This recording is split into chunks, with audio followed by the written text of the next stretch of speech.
Good evening, ladies and gentlemen. Your Majesty, ladies and gentlemen, Excellencies, it's a great pleasure to have you here with us for this evening panel.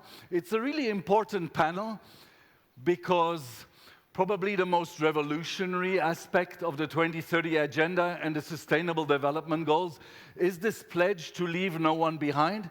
And we're going to unpack this issue, and we have a very eminent group of experts and advocates that will be coming here and joining us on the panel to respond to your questions also.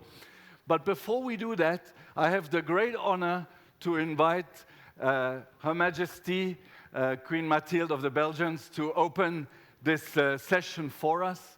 Madame Majesté, soyez la bienvenue. Thank you.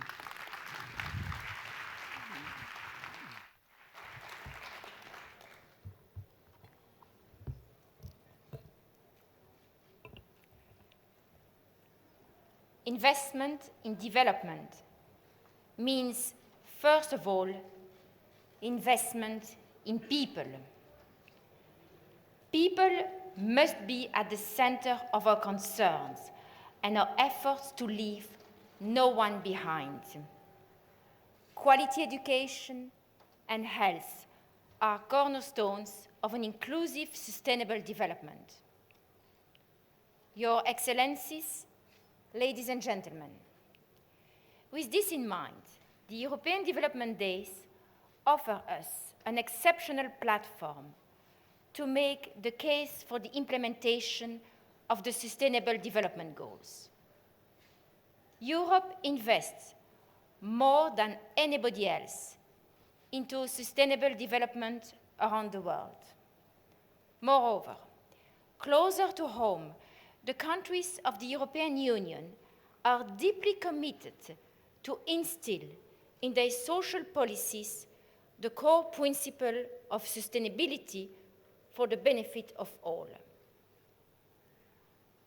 We are still at the beginning of the journey of Agenda 2030, the beginning of a transformative journey. So the outreach to various players and the implementation are of the essence. Brussels, at the very heart of Europe, can and will be an excellent multiplier for our goals. Notre échange de vues de ce midi. The exchange of points of view that we had today, to which high representatives of the UN and the EU took part, has just illustrated this. It is obvious that pursuing the ambitions of the 2030 ambitions is something that is going to be facilitated by seeking synergies and partnerships. The topic of conversation that we are about to embark on is at the heart of our agenda. Developing society and society's development will be more credible and sustainable if everyone is taken into account, and if that society creates opportunities that are equal for everyone. Leaving no one behind is a challenge for all countries, with no exceptions. All societies, wherever they are suffering from the consequences of deep change.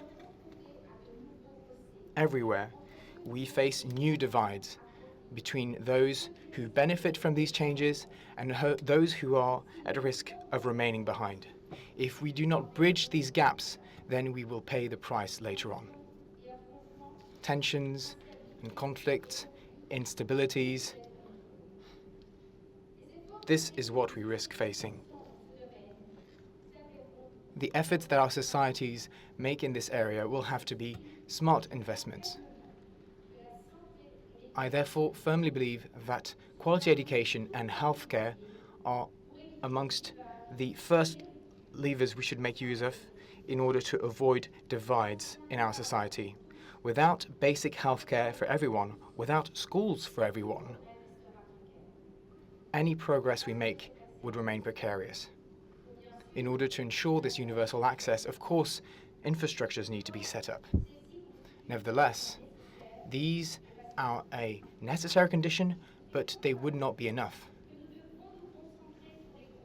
I believe that we need to focus on the most vulnerable, on those who might not find their way to school or to a doctor's door. I would like to mention some who I believe can be examples. Foremost, you have children who are taken in the whirlwind of armed conflict and who flee violence, often separated from their children. Recently, I talked to non-accompanied minors who had fled the war that was taking place in their homes. They must be at the heart of our actions. Then you have the ever-worrying situation of young women and young women. In many countries, their access to education is not guaranteed. In other countries, their autonomy is severely limited. When women have the same rights and opportunities as men, then we will have made a tangible step towards a better future. We should make this a priority. Finally, we have mental health issues, which are causing huge amounts of damage. Intellectual development delays or mental disorders can have deep impacts that can impact sustainable development. On a number of occasions, I talked to people, or young people and women who live in conflict or in post-conflict areas.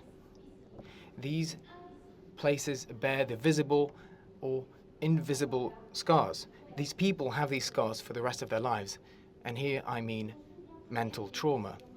Often they do not have access to quality education and basic healthcare because their schools and hospitals have been destroyed. We must protect the physical and moral integrity of these victims. Someday, as adults, they will have an important part to play in their own communities. In the field, in Belgium and elsewhere, such as Burma and Laos, I was struck by the dedication of many representatives of NGOs or international organizations working under the aegis of the authorities.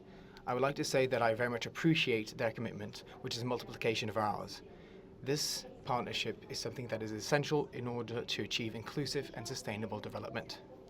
The exchanges to which we will work towards in these days will do nothing but strengthen our trust in this joint endeavor. Thank you.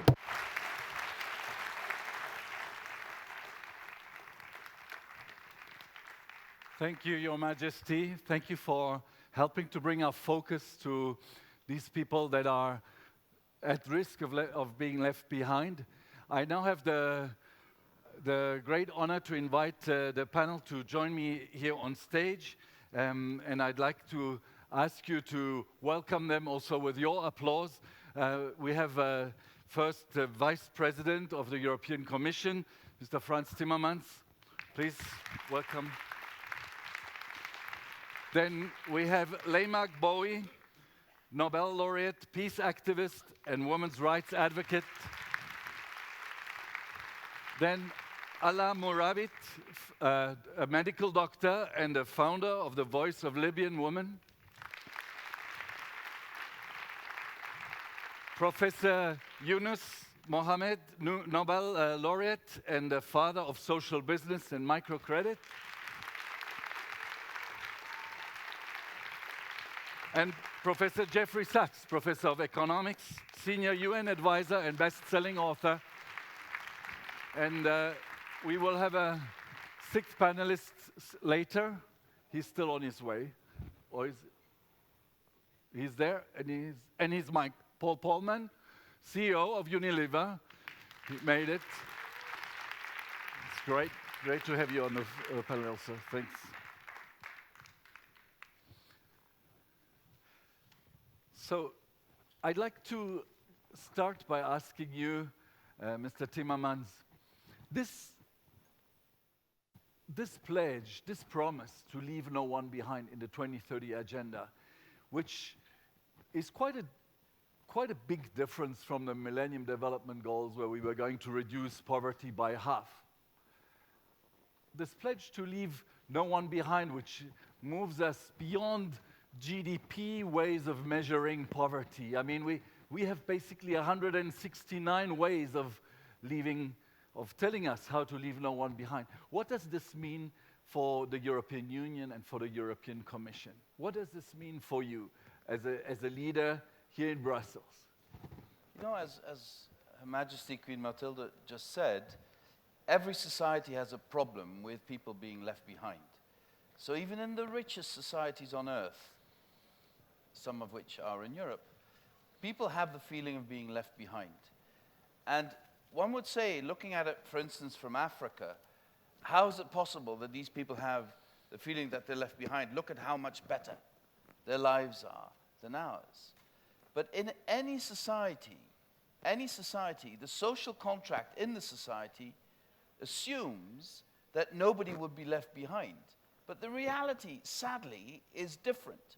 And if we want to organize solidarity on a global scale, in those societies where solidarity should be something that is shared with others, you will not get the political consensus to do that if in that solidarity, if in that society, too many people have the feeling that they've been left behind.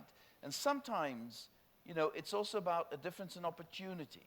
Coming out of this crisis, as we are now, and we're doing much better than a couple of years ago in Europe, you see that some people are doing so much better than other people. And the people who are not doing as well might be doing better than billions of people elsewhere in the world, but they compare themselves to people who are luckier than they are. And they have the feeling that nobody cares about them. And if you ask them for solidarity with others, if they have the feeling that nobody's showing any solidarity with them, they're not going to want to share the solidarity with others. So it is a global issue to make sure that in every society, nobody has the feeling that they're left behind. Because that's the only way that we can also organize global solidarity, which is something we need to do urgently. Any changes that you feel that have to be, any transformative changes that have to be taken place here in the European Union in order for that to be realized? Well, absolutely. I mean, we still have a gender pay gap, which is 40% on average. We have a pension gap, which is 40%. We still have people in desperate situations of poverty, especially single parents in Europe. We have a huge inequality of opportunity, especially with migrant communities in Europe. We have increasing discrimination of for instance, one of our biggest minorities, the Roma in Europe. We have a rise in anti-Semitism, a rise in Islamophobia. Yay, we have our challenges in Europe, but we can fix it. That's the good news. The good news is we have the instruments to fix it. It is not a technological problem. It's not even a financial problem.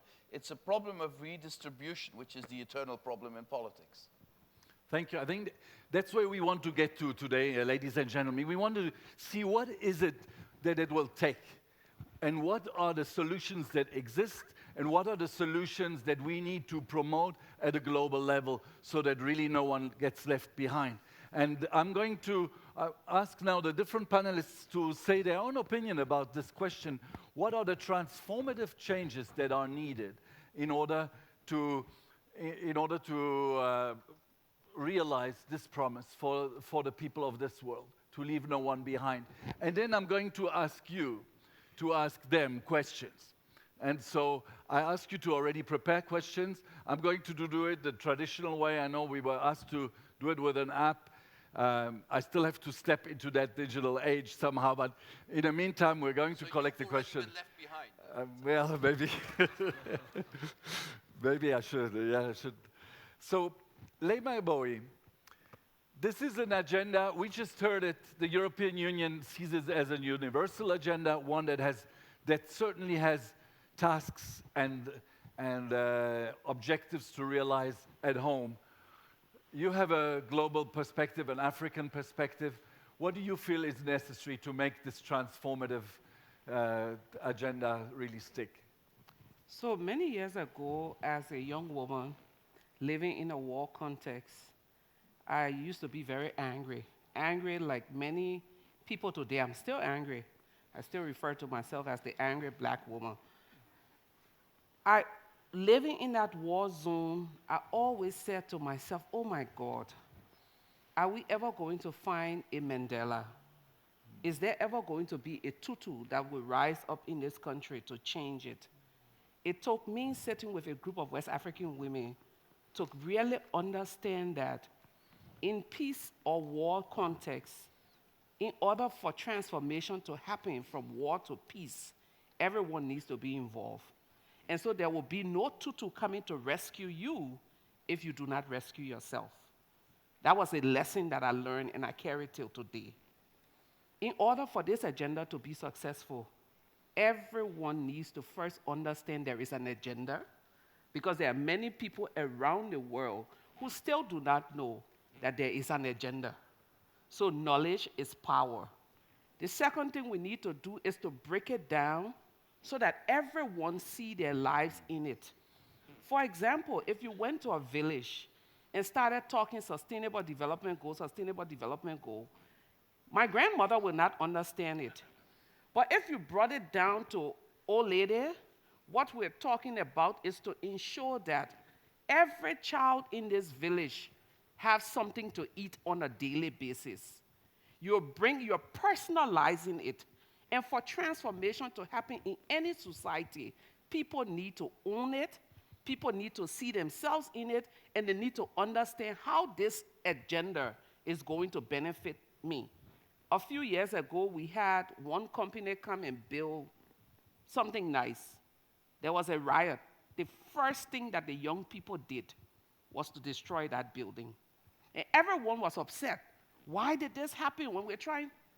These young people passing by this building had never seen themselves associated with this building. They didn't see their future in this building. So to put it simply, for the Sustainable Development Goals to succeed, we need to take it home. We need to localize it. We need to allow people to see that, especially the young people, your future is tied to this.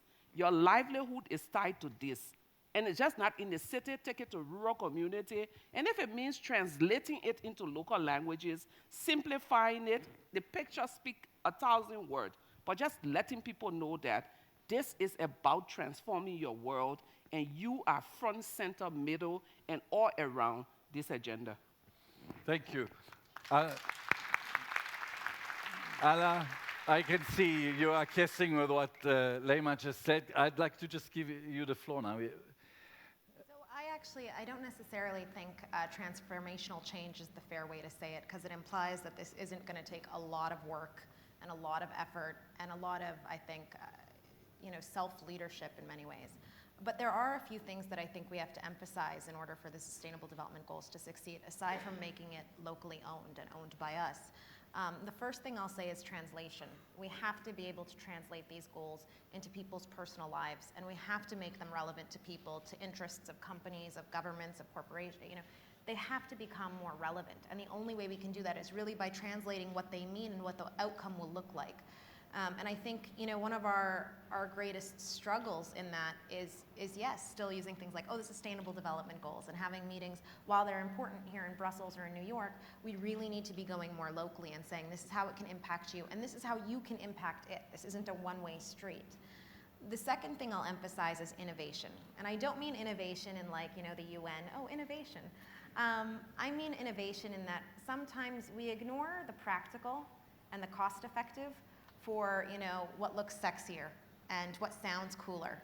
And when we talk about something like climate change, the single most cost-effective and practical strategy is the education of girls and women's reproductive rights. It doesn't sound as cool and as innovative as all the new technology and stuff, but it actually works, and it's important, and it's relevant to climate change, to economic growth, to health, to food and water security. So being innovative in our resources, leveraging what we have to actually be able to create change, because once we can show that something works, we'll get more people on board. there has to be a lot more action and a lot less talking. And that means we're going to need to use what we have until we can build more. The third thing I'll mention is patience. I am not patient by nature. My mom jokes, I was born at home in Saskatoon in Canada. I was born in a bedroom because my mom said you were too impatient to wait till the ambulance came. So I'm really not known for my patience. But I do think that this is not a 1 day or a 1 week or a 1 year agenda. This is a framework, and there are going to be global emergencies. There are going to be crises. There's going to be new heads of state. Things will change drastically. There's going to be new technologies and new priorities. And what we need to do is see this as a framework. This is something that we need to maintain irregardless of all of that we need to incorporate and ensure as part of our strategies. The very last thing I'll touch on is, I think, the two most important, and they're inclusivity and leadership. None of this is realistic without inclusivity. It really isn't. This cannot be an agenda that's owned only by a few. If this is actually going to address societal change, if this is truly going to transform our world, then it has to be something that we all work towards. And that means making an effort to ensure that women and girls and youth are at every single part of this conversation, that they are architects of projects, not that projects are built in Brussels or New York or London and brought to countries and cities, but rather that those cities and those individuals get to shape them and say, these are the priorities, this is what we want to work on most. And of course, leadership. I mean, I think we're in an age where, leadership means appeasing to the most vocal, common denominator, whether it's good or bad. And of everything, a lot of people say the biggest challenge in the next 10, 15 years will be climate change, and some say gender inequality, and some say health. And I genuinely think we have a crisis of leadership, and to me it's the single most terrifying one, because be it climate change, health, education, gender inequality, all of those can be addressed with good leadership, commitment, strategic planning, but none of those can be addressed with weak leadership. And so I think those are the 5 things I would emphasize: inclusivity, innovation, patience, translation, and leadership. Thank you. Professor Yunus, you are a person who has already achieved a lot, who has worked a tremendous amount to be inclusive, to bring people, to make sure that people are not left behind. What will it take for us to achieve this promise of the 2030 agenda to leave no one behind? What transformative changes? Well, it's extremely difficult to get to that issue of nobody left behind, because the system within which you operate is built to leave people behind, and very strongly. It's not just casually, it's very strongly, that's the system. Because this system, which is based on personal interest, so that kind of promotion of personal interest, they don't see the interest of others. And it's a system which gradually suck up all the wealth and pushes into the top. Today we have a very strange situation right now. 99% of the wealth is owned by 1% of the population of the entire world. So put it that way, 99% of the people of the world have only 1% of the wealth. And if you could stay there, still would say good news. But it's not staying there. It's becoming worse every day, every moment. If you get around next year, probably you have to say more than 99% of the wealth is owned by less than 1% of the people. So there, the system is kind of pushing people out. And sucking it in a very strong way. It's very difficult for people to hang on to it. Recently, the newspaper covered the story that 8 people in the world, only 8 people in the world, and we know them, all these 8 people, own more wealth than the bottom 40% of the population of the entire world.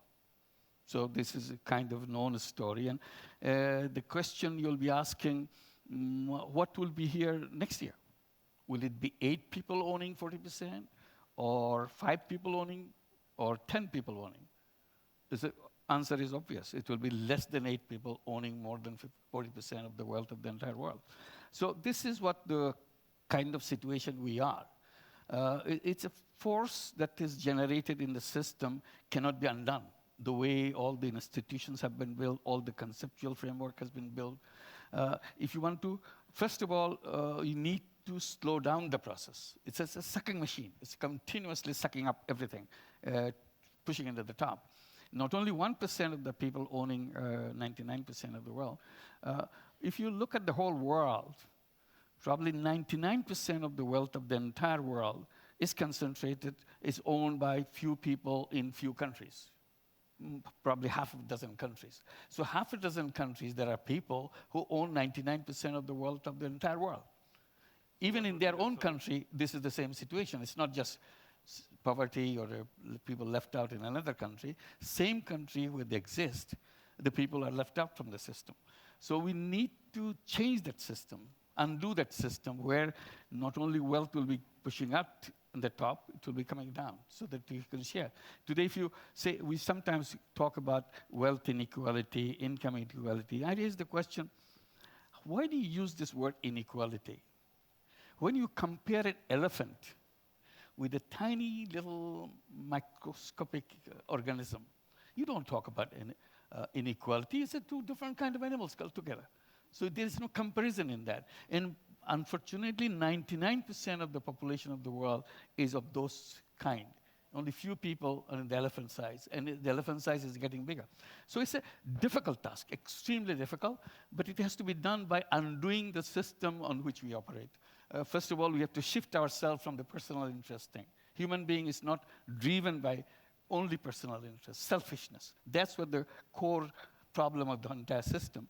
A human being is both a combination of selfishness and selflessness. But the selflessness is completely excluded from the economic system.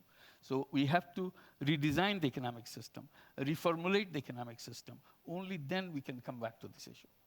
So we have a room here full of people. It's the European Development Days. I think these people here, they want to help change the world. What can the people in this room do to, to help think about how to redesign kind of things, what's happening around the world, who's kind of deviating from the normal thing. There are lots of young people deviating from the norms of the economic system and doing businesses based on, not on making money for themselves, in solving problem in a business way. So if you have a system which is not sustainable, this is a system that I described, it's not a sustainable system. It will be ticking time bomb. It will be exploding sooner or later. And you will see that its ramification in the social sector, in the political sector every day. And whatever you see right now, probably some expression of those anger on the people in the bottom, that how come I work hard, I don't get anything. People don't work at all, they get everything. I don't get it. So it's job-oriented. For example, job-oriented world cannot solve this problem because job is actually ultimately, who are we working for? We are working for people to get all the money in the top. It's not for us. So we are the mercenaries, basically. So we have to design, for example, one of the suggestions that I said, is an entrepreneurship design, so that we all become entrepreneurs, which is a basic thing. It's only a flawed way of interpreting human being that we put people to work for somebody else. And that's what we develop, that's what we inculcate, that's what we tell in the education, get a good degree, get a good job. Job is not the direction for human being. It's entrepreneurship. Creativity is the direction for human being. And every human being is an entrepreneur. That's what we have demonstrated through microcredit. All the millions of women, illiterate women in the rural areas, take tiny loans, $20, $30, $50, start a business. I said, what's wrong with the young people with education? Can't transform themselves into entrepreneurs. So one basic problem will be the fault of the financial system, which doesn't give the money so that they can start their life the other way. Thank you. I'd like to move to Professor Sachs, Jeffrey Sachs. Transformative shifts, transformative changes to help us respond to this promise. Thank you. I think what Mohammed Yunus just said actually can help make the problem very easy, not so hard.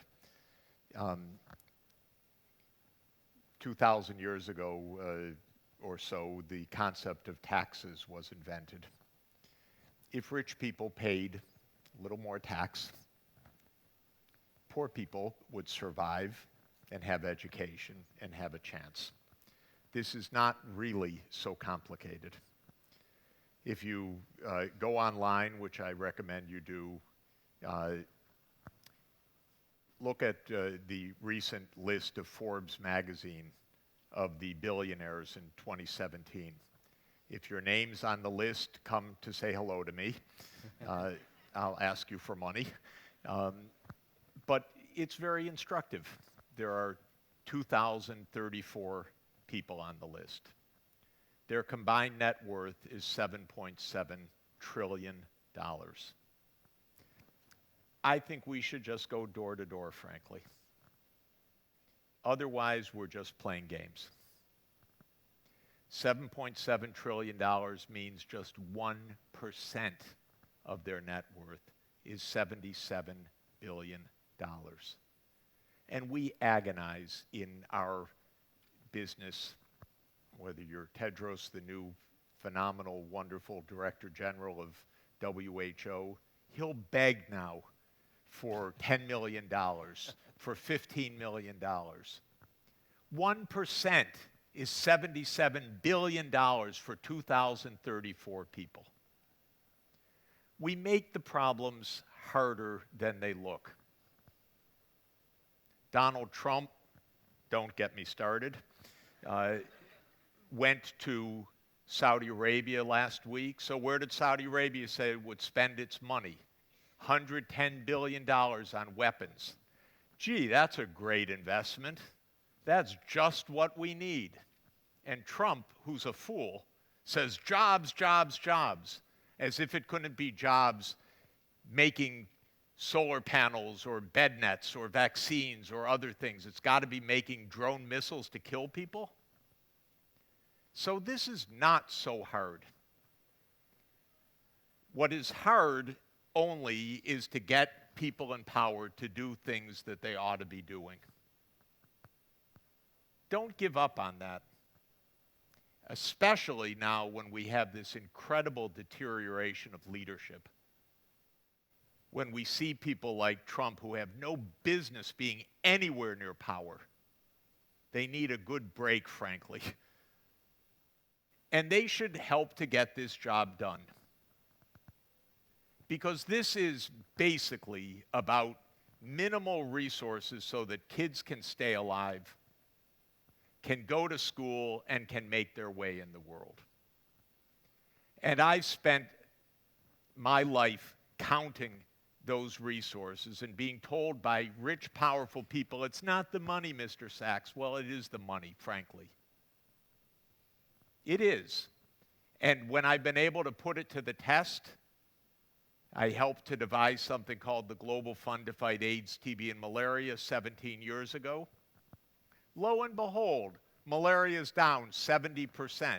Why? Because all it took was some bed nets and some medicines to get this down. There's no miracles that we need in this. This is about directing a little bit of the world's funding to vulnerable people. That's what this is about. And I'll give you a few metrics to help you. First, every year the world is producing right now $127 trillion. So to be a good macroeconomist, all you have to know is long division. In fact, you don't even have to know that. You just open up your Excel spreadsheet. Okay? So 1% of the world's output is more than $1 trillion, $1.27 trillion. With that, we can solve every one of the problems of poverty and exclusion and 5.9 million kids that will die under the age of 5. Do you think that any of those deaths is a mystery? They didn't have attended childbirth. They didn't get a vaccine. They didn't get an anti-malaria bed net. They took water that wasn't safe, and then there was nobody around with an antibiotic or with an oral rehydration solution. There's no miracles to this at all. This is basic, straightforward work. And by the way, the kids do not die in our countries because those are diseases of the 19th century, not of the 21st century. So all those deaths, aside from some terrible few accidents of birth or genetic disorder or some other trauma, are in developing countries, overwhelmingly in poor countries. Don't say it isn't the money. It is. And money translates into things that people need. So, basic calculations. Let me give you an example. To run a basic healthcare system at the most minimal level, that's SDG 3, everybody's supposed to have access to healthcare. It takes about minimum about $80 to $100 per person per year. In the US, we spend $9,000 per person per year, just to give you a metric. So $80. How could you say how difficult? Why doesn't this happen in any country? Well, let me explain why. Take a very poor country. Maybe the income is $800 per capita right now.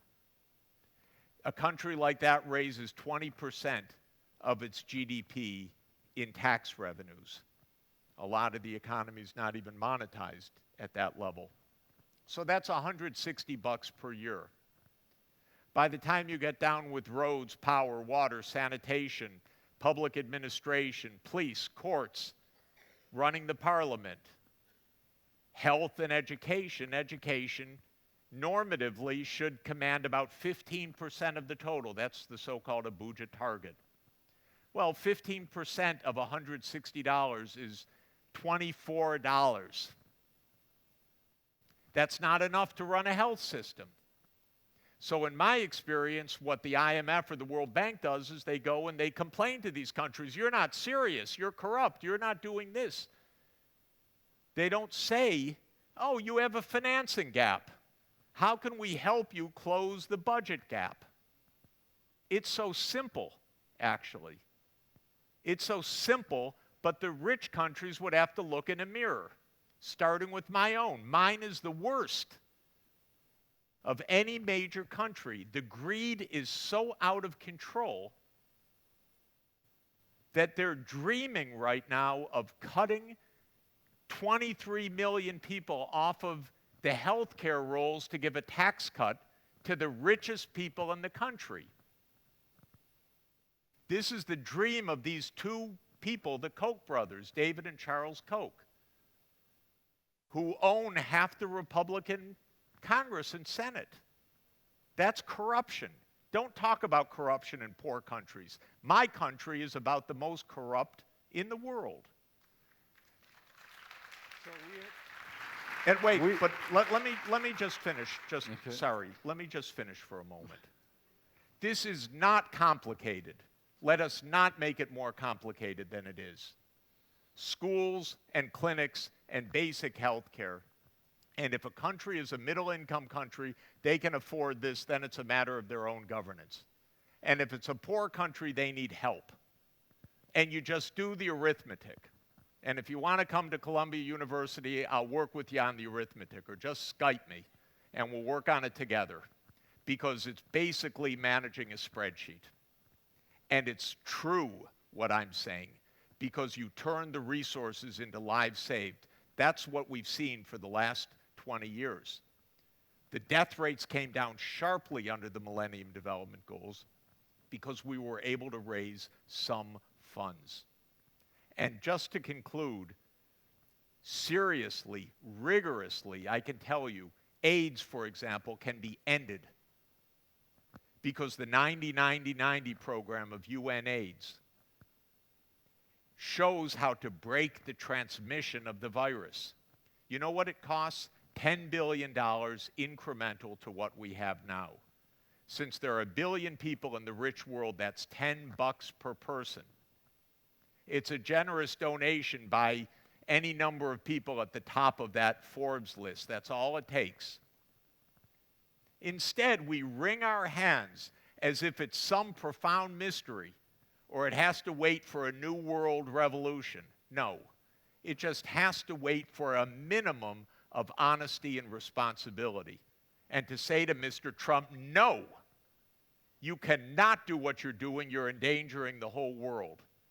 And to other people in responsibility. And that's what I want young people to do. Say no to the people who are behaving so atrociously that they're putting millions and millions of people at risk.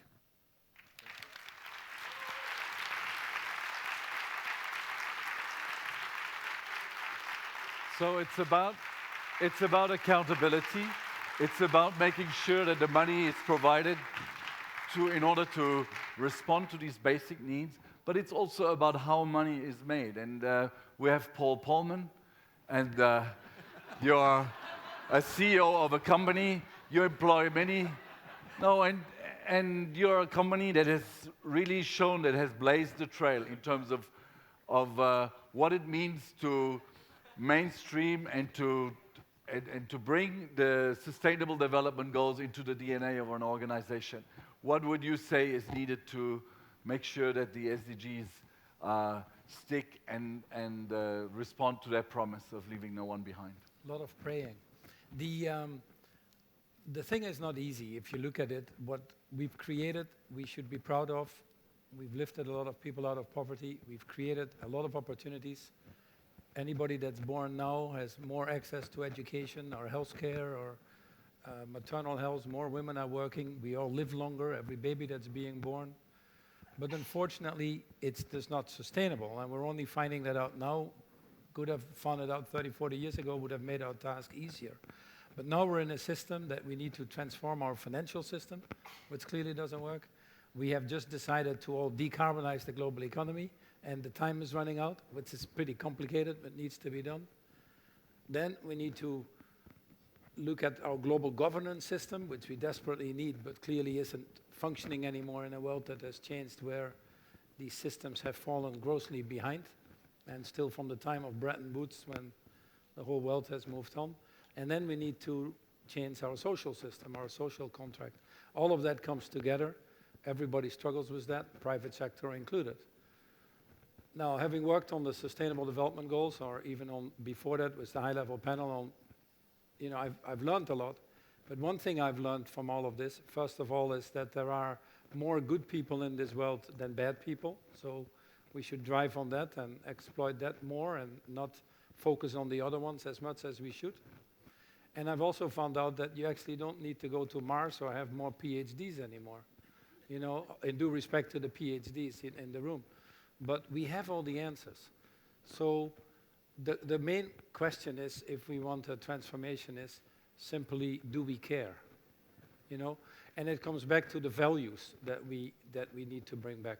The crisis in 2006, 2007, we've all analyzed that to death, and some have learned from it, unfortunately not enough. But it wasn't a financial crisis or an economic crisis or a political crisis. At the end of the day, it really was a crisis of ethics, where the personal greed was put ahead of the future of your children or your grandchildren, which is the essence of what we're talking here about. So the first thing is, if we really need a transformation, we need to talk more the values that we want. And the values are fairly simple to me, although complicated to bring alive. Dignity and respect. Mohammed talked about that. 99.999% unites us across the world, and yet we dwell on these differences and try to find even more differences to pull us apart. World becoming more multipolar as a result. So it starts with dignity and respect of all individuals. The second one is, on this dignity and respect, I wear my Sustainable Development Goal pin, and I will wear that till the 15 years, hopefully, when the job is done. But I've put a golden ring around that, as you know, Thomas.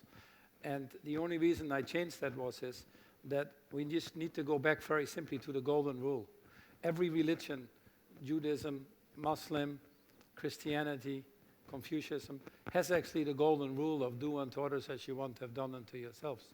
I don't want my daughters, if I would have the daughters, to be excluded from the workforce. I don't want my child to die before the age of 5 because he doesn't have access to a simple bar of hand soap. I don't want to have my kids go to bed hungry, not knowing if they wake up the next day. I don't want any of my family members to be in slave labor or child labor. So if we don't want that to happen to us, why do we accept that to happen to others when we are in a position to do something about this? And that really should drive us. The second one is very simply common good. You know, focus on the common good. We deliberately, and Horst Köhler should get a lot of credit for that, when we built goal number 17 on partnership. It wasn't partnership of Jeffrey and myself making a contract, signing a paper, you work for me, I work for you, we're both happy. No, it was a partnership of the common good, putting the interest of others ahead of your own. You know, greed might be good for some people, but generosity is better. So if we would give, you'd actually receive more. And that's a very difficult partnership to understand. I said to people, you really become a good leader or a good human being when you discover it's not about yourself. And then the third thing is value of intergenerational, I would call it. You know, this wonderful planet is 4.5 billion years old, but we have done more damage to it in the last 50 years than in the previous 4.5 billion years. It makes you cry when you think about that. What rights do we have to do that? So if we can think intergenerational, we recently acquired a brand in the US which is called Seventh Generation. Normally you do a little bit of due diligence when you acquire a brand, but on this one I didn't need much, because their philosophy was very simply that everything we do, they're obviously a B Corp, everything we do, we want to think 7 generations ahead if it makes sense. You know, if we would all do this, the world would be a better place. The second thing was in this moral values. The second thing we need is courageous leadership. We pull people down. You see it also in politics, you see it in the CEO world. To stick out your neck is not easy. And we have many media to work on that. The press is not exactly helping in this respect either. So helping people to stand up and be courageous, and especially if they're in a position to do something about it, we should spend more time on and create these leaders. And then the third thing I would say in all of this, which is where the major transformation is needed, is in trust. This world has an enormous trust gap. Edelman puts the studies out on, at the time of the WWII, the politicians, the CEOs, the business community at large, trust is as low as it can be. So how do you solve trust, which ultimately is that basis of prosperity, is by driving more transparency. Whilst the internet might have a lot of issues with it that we start to discover, I also think it's a wonderful way of driving transparency. So doing more things that drive transparency. So rightful ownership to fight corruption would be a very thing. Open on public contract bidding of governments would be a good thing. Companies publishing more things than they currently do would be a good thing. So transparency to build trust, to get your prosperity is very important, and we spend more time on that. And finally, when the bigger transformations are concerned, I just want to focus on one, otherwise it will take too much time. But let's take the financial system. We've created a monster.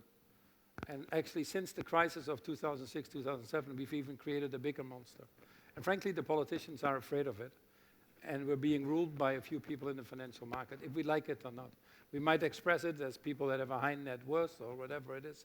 But this is a global economy of about 100 trillion. And we've created financial instruments of about 600-700 trillion. And these financial instruments are going around like whirlwinds trying to chase a return. And they are creating other things on top of other things to create that return. We call it the mortgage crisis as an example of that. But what we've created has no relation anymore with the real economy. In fact, you look at the US banking system, only 15% of the money will be lent to the real economy. And the rest is what I call foo-foo dust. So how do we go back to that real economy to make it function? And so 2 things I would suggest that we do there is, first of all, you need to move the financial markets again to the longer term. When we talk about these issues as poverty alleviation or climate change or hunger, you know, you cannot solve that on the quarterly shareholder primacy. I'm trying to fight to that, but it's not easy, I can tell you. And a lot of them would give up fairly easily. In fact, get rewarded to play the game. In fact, you would penalize under any system not to play that game. So moving the financial markets to the longer term is very important. And the second thing we do is, we do need these financial markets to make people work. So to transform that, we need to broaden the definition of what we would call capitalism. If you just limit your definition as optimizing the return on financial capital, you get what Jeffrey talks about or Mohamed talks about. But if you extend that to include social or environmental capital, so you redefine that value to your first question, to move from GDP, which is making stuff, to GDP plus, which is making people happy, then which includes environmental and social, I think that even our current system would work. Countries, for example, that have a price on carbon, one element of redefining value, in this case environmental value, you see major progress. California doing extremely well, economically also. Trump trying to discredit that one way or another, but those are the states in the US that are doing well. And thank God we have them, by the way, because on the issue of climate change, it's very hard for him to change by even going out of Paris, because there are enough responsible people who think about the future of their children or their grandchildren. So focus on changing these boundaries. I've just taken an example of the financial market, is very important. But ultimately, what we need is bring the golden rule back to everything we do. That's it. Thank you for that. Yes, have a look at it. His spin is a little special, he's a golden. I would like to, before opening the floor completely, I would like to ask Farinaz Godzinia. We have 3 youth leaders in the room, and Farinaz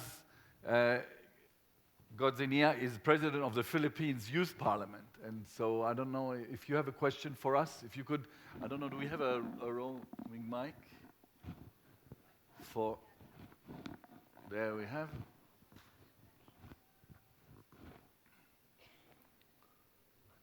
So hello to everyone. I come from an ethnic and religious minority in the Philippines, and my region in Mindanao is one that is fragile, and it has historically been a conflict-stricken one. Now, my greatest fear is that this conflict will persist until the next generation. My great-grandmother, to my grandmother, to my mother, and to me, we still witness the same kinds of problem. And currently, we actually have an ongoing conflict back in Marawi City in Mindanao. Now, that is my greatest fear.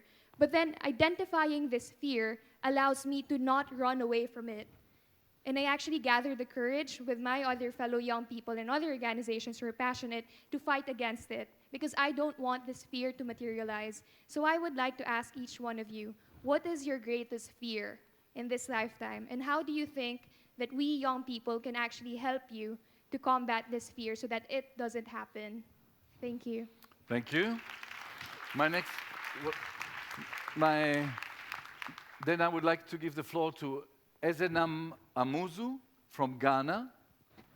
Hi, everyone. Thank you very much for the platform. And I must say that I'm highly motivated as a young person here with everyone here to go back home and keep doing what I am already doing. My question is specifically to Allah. And I am working currently in the area of sexual and reproductive health. And she being a doctor, one of the challenges we face has to do with social norms.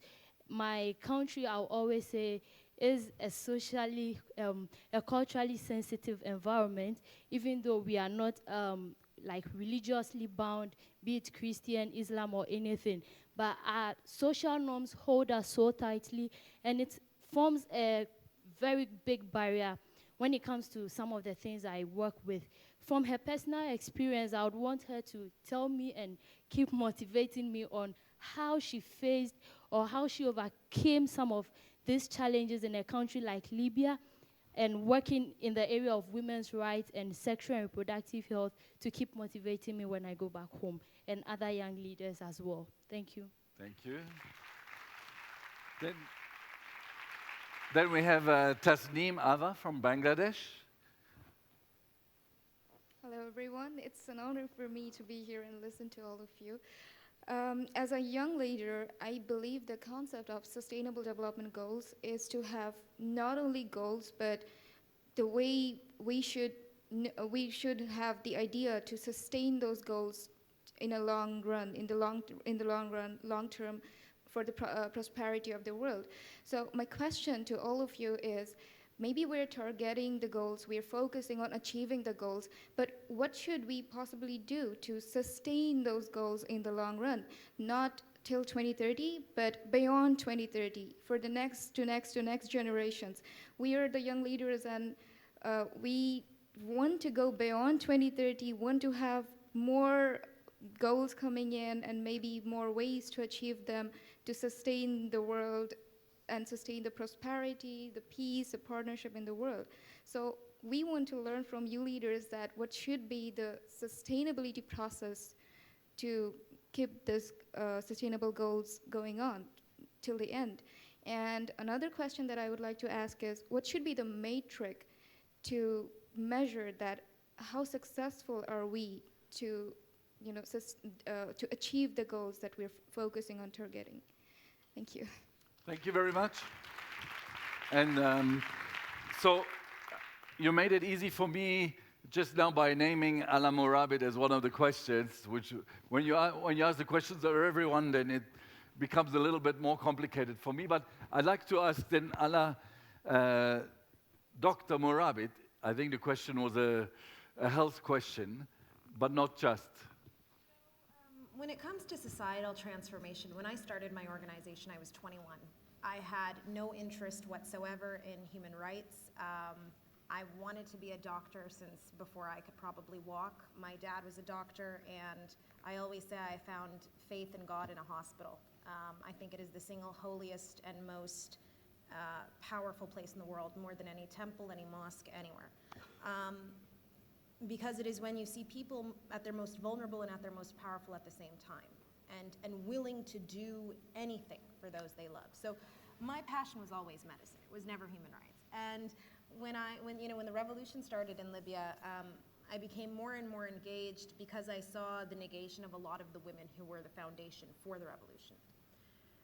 And I started on political and economic empowerment because I went on Google. I founded my organization by going on Google and saying, how do women get to be in charge, or some ridiculous question. And it came out with political and economic empowerment.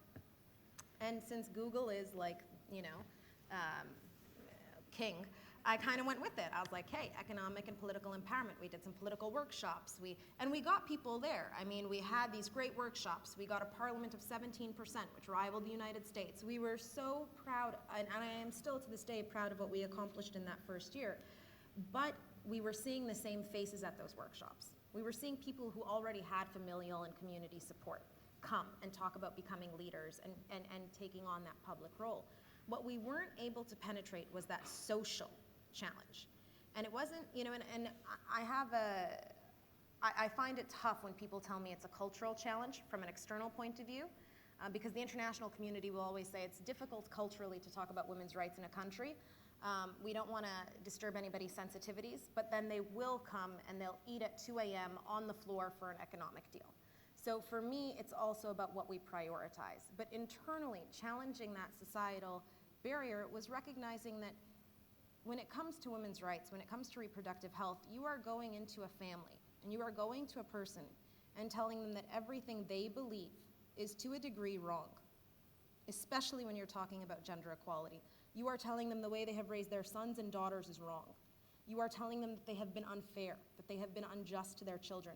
It is a personal thing. It is not political. And the only way we were able to engage in that in Libya was to be as personal as we could be. We went into people's homes, we spoke to them, and we listened to them. It was the very first thing we did, because I can go in and assume I know everything. I can, and usually if you ask my brothers, they'll tell you I do. But the reality is, if you don't hear why people have those positions, why they have that inability to engage with you on that issue, you're never going to know the avenue where you can penetrate to actually get their cooperation. So for us on women's equality, a lot of people said, well, it's religious. We don't, women can't be heads of state religiously. Now, my parents are Muslims. I am quite proud to be Muslim, and I know it's not religious. Women can be in charge. They have traditionally been in charge in our faith, and that's a matter of interpretation, which means we had to start challenging that. We had to start taking the same verses that groups that did not want women's engagement were using, and we had to use those same verses.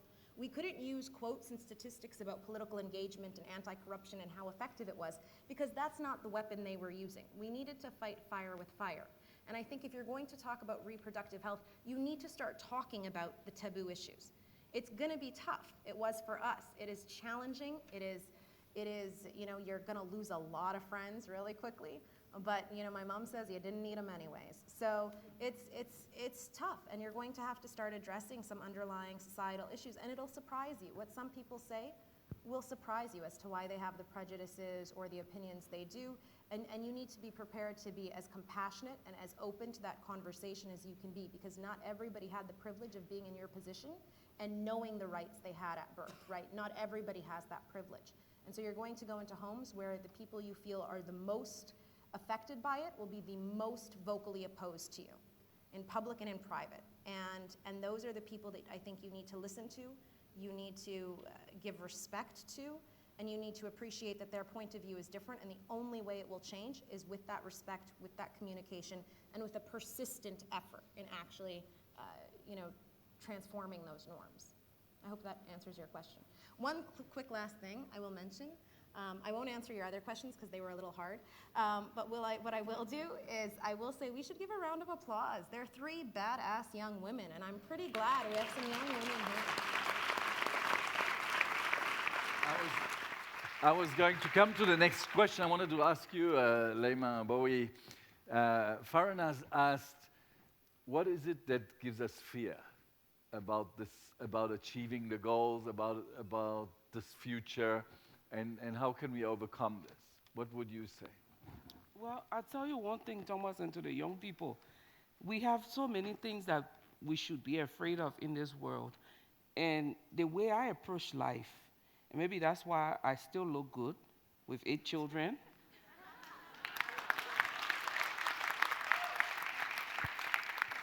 is that it's not that I don't have fears, but I never allow the fears to stop me. So, for example, you're talking about the goals, and everyone is anxious. Are we going to succeed? If we spend all of our time being anxious about success, when do we start the real work? Several years ago, we went to Nigeria when the war was raging in the Ivory Coast. And our goal in Nigeria at that time was to get 2 Ivorian women into the Heads of State Summit at ECOWAS to get them to speak. This had never been done. So the team went in, and I got there 2 days later. From the lobby of the hotel, 10 people were screaming at me the challenge of doing what we were supposed to do. So then I said, okay, stop. What have we succeeded in doing? Because as far as I hear, we haven't done anything. Oh no, the commissioner is a woman. There are 1,000 women out there who are willing to protest with us. This is in our favor, that is in our favor. Okay, how can we maximize? We had 24 hours to get the women in there. We got out there, even though they were saying there would be a bomb blast, there would be this the next morning, we just mobilized and got in the streets. One of the smartest things we did was to give each delegation a T-shirt with their flag on it. By the time we walked into the Hilton, myself and my mentor, we got arrested by Nigerian security. They asked, who is the leader of this group? I was the leader. If I had said me, I was going, and there would be no way to mobilize. So I pointed to this older woman. I said, she's the leader. So they took her away, and I went down to see how I could work on certain things. But in that moment, when they were carrying her to interrogate her, she met with some of the Nigerian security and the Liberian security for our president. And all of a sudden, they say, what are you doing? I said, well, she's with the president's delegation. And then in 10 minutes, she's calling me, come on the 7th floor. To do what? She said, shut up and come up. Get up there. She's on the breakfast table with the president of Liberia. We said, Madam President, we need to get the Ivorian women to speak. And she said, it's never been done. We've never been done. I said, but Madam President, they need to say something compassionate to the heads of states. And then she said, who's my ally? They said President, they named all of the president, but they couldn't call President Jonathan because he was hosting. So she told the foreign minister, get on the phone and tell them. In 20 minutes, we were able to get those women in the room. They say, you have 3 minutes to speak. They spoke for 25 minutes. I'm telling you this story because most times young people, you always try to overanalyze. Don't. All of those who have done great things in their lives, Never stop to overanalyze. Two things I say to young people: if you wake up with an idea, or if it keeps you awake, you write down your ideas of change, you show it to your parents, and they say, that's crazy. You're on the right track. If you find a friend that says, superb, you're on the right track. Go for it. Overanalyzing is going to cause you more harm than good. Do I have fears about the goals? Yes. Will I allow it to stop me from doing the little that I can do at the local level? No. That should be your attitude. Don't overthink about the things that should stop you. As you can see, I asked her to stick to 3 minutes in her responses. And it's going to a protest with you in case I get arrested. Like, this is now my life fear. Professor Yunus, one of the questions that we just heard was, how can we sustain the energy? I mean, we're now in year 2, and already, you know, we had to bring our own SDG logos to put on the screen. So what, and I mean, we have people like Paul Portman who wears them day and night, and myself, you know, but what does it take to really sustain the energy in every country to get us to the goals? Let me start with the word fear that you asked. Fear is surrender. That's not the young people should be getting involved with. It's rather the other way. Ignore it. Find a solution. Go for it. Don't give up. That's the whole thing. Don't give up. Everything that happened to me, it's in the context of desperation. Things were so bad, it couldn't be any worse. Out of desperation, you do things suddenly, without, as she was saying, there's no preparation, no overanalyzing. You don't do that. You jump at it. And you jump at it, make it happen. And if it's not the right thing, you try again, something will happen. If you're suddenly pushed into river where you don't know swimming, you desperately try to survive, to go there. That's the situation today, that we have to feel desperate. If you don't have the sense of desperation, you'll not get anywhere. That's the problem. The reason we are discussing all this is to create the desperation. Things are getting bad every day. And all the solutions we are talking about, ignore them. You find your own solution. People ask me, what is the best thing that happened in creating this Grameen Bank, microcredit, and so on? I was thinking, what is it? I come up with saying, well, probably one that happened to me is stubbornness. I was stubborn. Everybody says it doesn't work. It will never work. And I never give up. So continue. Even today, people say, oh, microcredit doesn't work. I didn't give up. Still do what I do. So this is the way. You stay on it, continue to pour in it, and so on. Next one is, again, I had no idea how banking is done.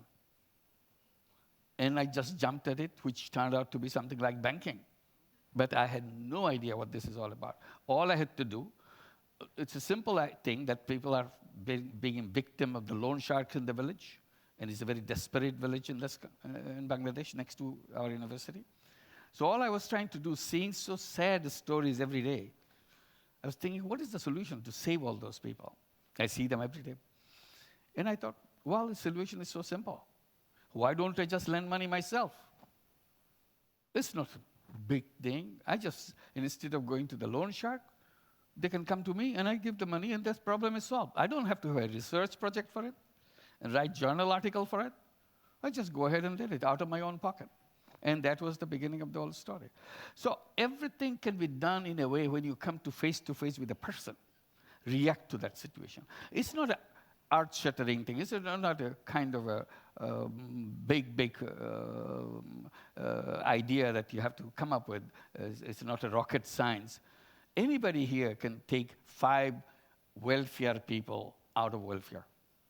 Everybody has that capacity, but we don't use it. That is the problem. It's not about, we don't wait, you don't have to wait for a company, you don't have to wait for a business, you don't have to wait for a government, you don't have to wait for anybody. You can do anything within your capacity. and act on it and make it happen. And if you can do it in a tiny little way, you solve that problem. Take one welfare people out of welfare, give him a dignified life. Putting people on welfare is a shame. Why anybody should be on the charity of the state? It's all human beings are active people, creative people. There's no reason whatsoever to put people in that situation. So I cannot solve that, but I can solve the problem of one welfare recipient. Demonstrate that, yes, I can take them out with the willingness, not forcing. I'm not a government. I can't force anybody. And I create something. He enjoys or she enjoys it, and I enjoy it. And it's a business or whatever. And she pays me back whatever money I invested in it. She gets it, and she has her own business. That's it. But you don't do that. So for young people, feel that sense of courage that I can do it, and you don't have to wait for the whole problem of the world to solve. Solve just one person's problem. And that is the beginning of the solution of the entire human race. Because all you have to do now is repeat that. Continue to repeat that.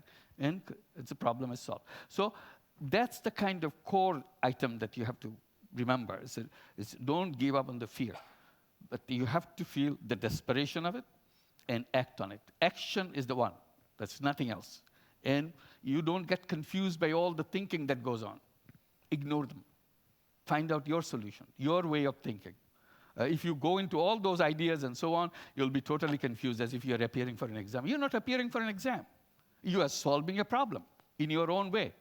And you have that creative power. One single young person, any single young person, can solve the problem of the entire world. That's the courage you have to have. I can do it, and I'll make it happen. Start very small. That's the trick. Thank you. Thank you. Very inspiring, Professor Yunus. I'd like to take 2-3 questions from the group.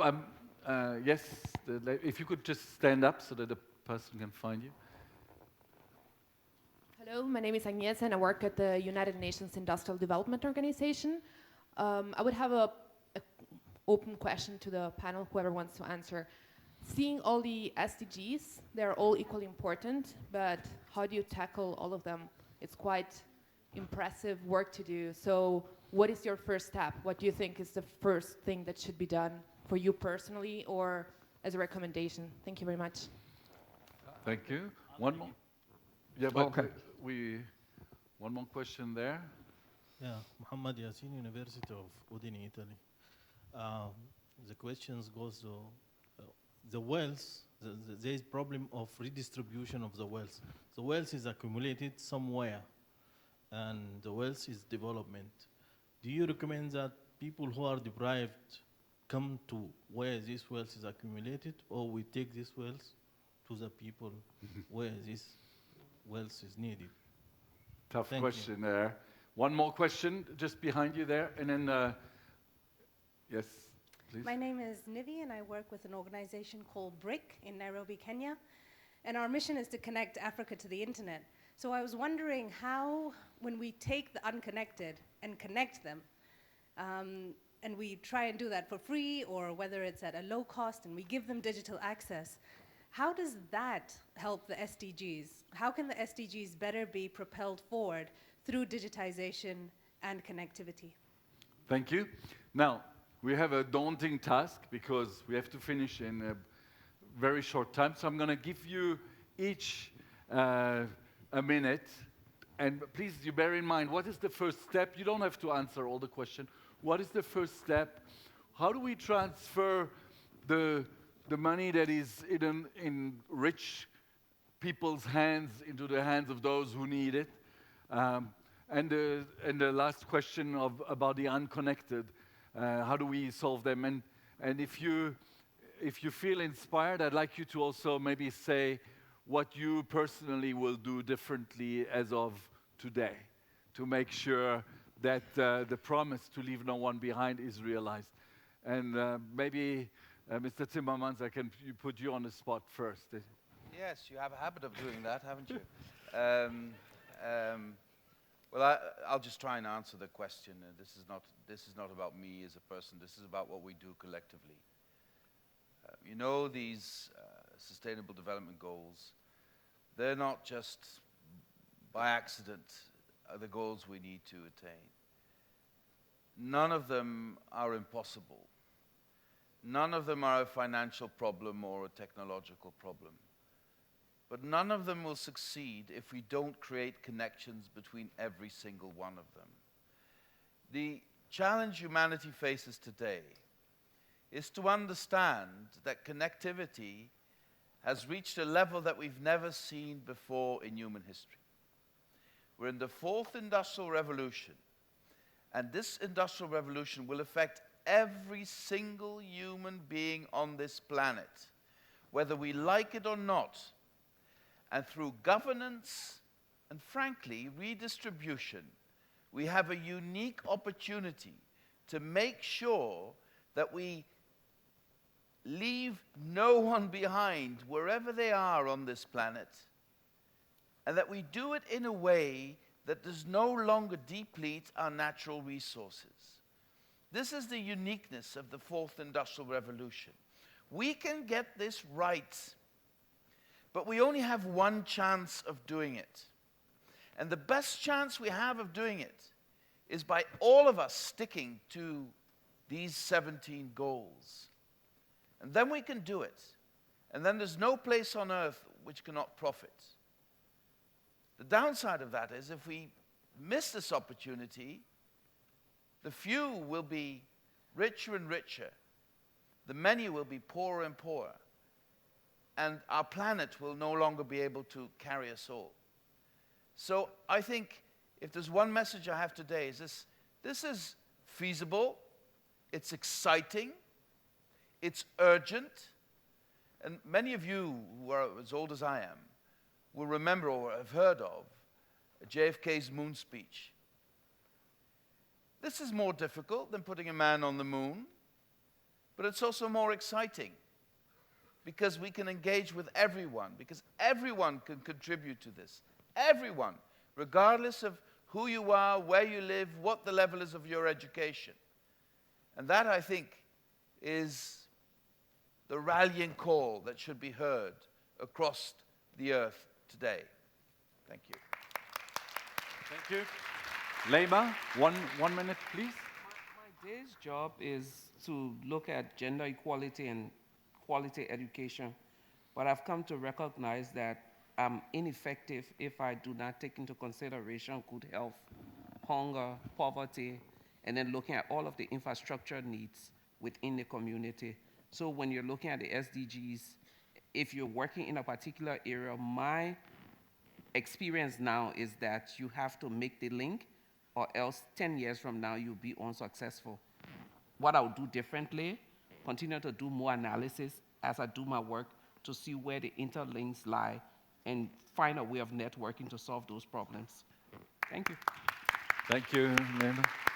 Alain Morabit? I think where we start, nobody has to focus on all the goals. That obviously is awesome if you do, but everybody comes from different corporations or schools or families or interests. And if we were all focusing legitimately on one or two, we could push the needle forward, right? So it's not about taking it all on your plate. It's about finding something you're passionate about, making sure other people in your life know about it, making sure that you actually make tangible change in that space. Because, I personally am one of those people who gets overwhelmed if there's a lot put on my plate. I need bite-sized pieces to get through it. And I think the beauty of the Sustainable Development Goals is, yes, as you become more engaged with them, you see the connections. But you first have to become engaged with them. So find a point of penetration, find somewhere that you're interested in, and start looking there. I'm really quickly going to touch on the how we make this a sustainable agenda post-2030. So for a little perspective, in 2030, I will be 40 years old, which means that, and the reason I say that is because a lot of the people who thought up of this agenda were older than 40 years old. And so for me, if we still have things like gender equality and good health and well-being as rarities, as things that we have to push action for, call me a realist, but I don't think in 13 years we're going to be done. We can accomplish the Sustainable Development Goals, but then we still need to talk about more. We need to talk about not just quantity of education, but the quality, ensuring that everybody gets those specialized degrees and becomes PhDs that Paul can stop listening to. We need to be able to ensure that this is an actual agenda beyond 2030. And I think that unfortunately, what it looks like now is that's what it's going to be, but it just means that you have a lot more time to be active. Thank you. Professor Yunus, final word from you? Well, I just wanted to respond to the first one about which one should we choose. I said, Allah has answered it already. You don't wait for anybody else to choose it for you. You choose it. It's right there. And pick the one that you like. May not be as important as everybody else. So this is the most convenient for you. This is the more you want to get passionately about it. And you don't have to do the whole thing about one particular number. There are 169 targets. Pick one of those targets and see what you can do about it. And that's the way it should be done. It's your choice, your passion. You want to do things, you do that. And I was trying to explain that things are getting worse. It's not getting better. So that's a desperation situation I was trying to bring so that you feel active. It took a million years probably to have the first million on this planet of the population. And when you have to have the billion, you have to wait for another 100 years to make it a billion.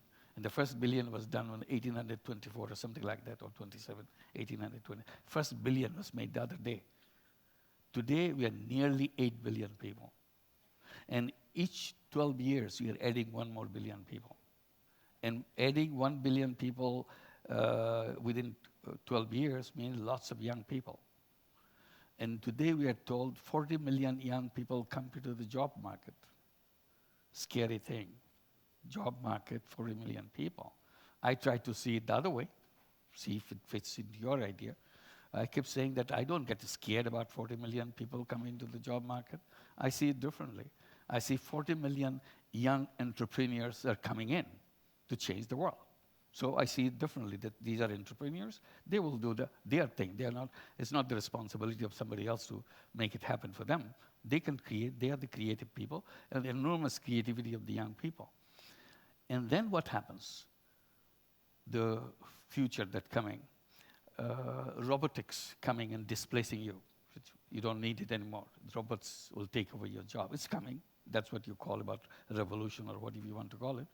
And artificial intelligence. We are investing trillions of dollars on developing artificial intelligence. You are not needed in this world anymore. And all these millions of people, billions of people every 12 years, they will not be needed. So that's the scary thing. If you go into the same policies that we are pursuing, this is a dead end. It's a disaster completely. Because they want to make money. They don't care whether you have a job or not. They can put trillions of dollars so that it gets done for them, so that they can make more money out of it. So the focus of the whole economic system is completely different than what you want to have. So you have to redesign the system so that you don't get into the direction where you'll destroy that society, destroy the politics, destroy everybody else's future. That's not the direction we want. So that's where our chance is, chance to redesign it. And it said, I don't know anything. That's the best way. This is, you have a blank mind. A blank mind is the best way to create something. If you have already cluttered with lots of things, you will never get out of it. So start thinking what kind of world we want. You create your own world. That's the best thing you can do. Thank you. Thank you. Professor Sachs, your last minute. I believe it.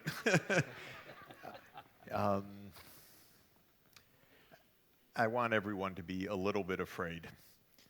Not in the sense that you've heard about personal bravery or fortitude. You're looking at a lot of pioneers on the stage, my colleagues to the left and the right, who have faced down a lot of conventional wisdom. So not in that sense. But it's really important to be afraid about what disasters we can make, and to understand that all of us every day should try to be peacemakers, because the thing to really fear above everything else is war. And we're always close to war. And as a species, we're addicted to it. And the accidents are phenomenal. And the dangers are phenomenal. And that's what I'd like you to be afraid of. Because war, we've gone through a lot as humanity. And 100 years ago in this place, there was a raging war that was one of the greatest disasters of human history. And it claimed 20 million lives. And then a quarter century after that, there was an even bigger disaster that took 40 million lives in this neighborhood the same way. And if you look at the underlying cause of World War I, for example, there was no cause. You can tell a sequence of events. Someone was shot, and then someone mobilized, and then someone else mobilized, and then someone else mobilized. And then within a month, you had a war that ended up being a disaster that we're still not out of 100 years later. So it's not to be afraid. That, I don't think, is the right advice. We have a lot of things to be afraid of. If we let climate change go on too far, it's irreversible and devastating. If we let population continue to rise at 1 billion every 12 years, there's no way out. No matter how many good jobs are created, it's impossible. If we get into, if we allow the environment degradation that's killing millions of species, threatening survival, they never come back. And if we trigger a war, and believe me, we're close, especially because of my country. So we really need to be peacemakers, and we really need to act. And being afraid is not being naive, and it doesn't mean you're cowering, and it doesn't mean you're acting. It just means that your eyes are open, that you're aware of the risks, and that you're trying to do something about them. And that's what I think. Me, I'm terrified, day by day. Not about personal things at all, but about the state of the world and how it's not good, and how our capacity to be not good is really good. So, thank you. I'm not going to ask you to applaud enthusiastically to what he just said, but thank you for putting these really important things back into perspective. Paul Polman? Well, first I was nearly pushed off the panel. Now I have to end on a happy note after Jeff. I really got the short end of the stick on this one. But I just wanted to do one question that hasn't been answered. The other ones have been well covered. But on these, the wealth concentration, once people have made a lot of money, they really start to ask themselves also a question, what do I do with it? And is it good or not? And it's actually easy now to put these 8 people, which are identified by name, in a room. You know, so you have Bill Gates. He has earned a lot of money. You can ask why and how, that is okay. But he's putting it to good use and probably making things work quicker than they otherwise would work. You have to hope that, but there are enough people and checks and balances to do this. So you see impact investing coming in. You see you can leverage up to make these goals come alive, because governments don't have the money anymore, and every day it's actually less. So these partnerships that I talked about and trust, getting these people involved is a whole different ballgame, and increasingly you see this. So let's use that as a force for positive. My final comment would be very simple, is we know where we need to go. Anybody you see that has a normal set of brains and has done elementary school, you don't even need high school, knows that we need to tackle these issues that we've talked about in this panel. So it's not the direction anymore that is the issue here. What the issue is really the speed of transformation that we're dealing with. And what should concern us is that any day we wait taking action, there's someone else that will be dying as a consequence of that. And that is our responsibility in the end. I think what we sit here is, the reason we sit here and that we can sit here is that we unfortunately still belong to the 2% of the population that is educated, made it past the age of 5, could do what they want, live and work where they want, and that's not the case for the 98%. So we have to put ourselves to the service of these 98%. Now here is my request, which is very simple, to bounce it back to our young people. At the end of the day, you need to play a bigger role. We need to allow you to play a bigger role. The statistics are there. You have more voting power than the baby boomers, which is our generation, and it's happening now. You soon will have more spending power, believe it or not. In many countries or continents like Africa, you'll be half of the population. When systems aren't quite working, we have a lot of good people here and a lot of good people participating. But look at Brexit. 75% of the young people wanted to stay in Europe. Or in the US, all of the states, bar one, would have been blue instead of red. But we didn't have enough young people engaged in the political process. Unfortunately, if you want to change the process, you have to not endorse it, but you certainly have to participate to change it. So one of the biggest fears I have is that we have a whole generation of younger people that we turn off from a political process where we actually need the younger people to change that political process in the first place. So this is where you have to get involved, and that would be the main thing that you can do. Thank you. I'd like you to all to give a great round of applause to our panelists. Your Majesty, Ambassador Do, who is also an advocate who has joined us. Thank you for sharing your passion, for sharing your empathy and your wisdom. And please forgive me for having maybe pushed you a little at times. Thank you, ladies and gentlemen. Please enjoy your evening.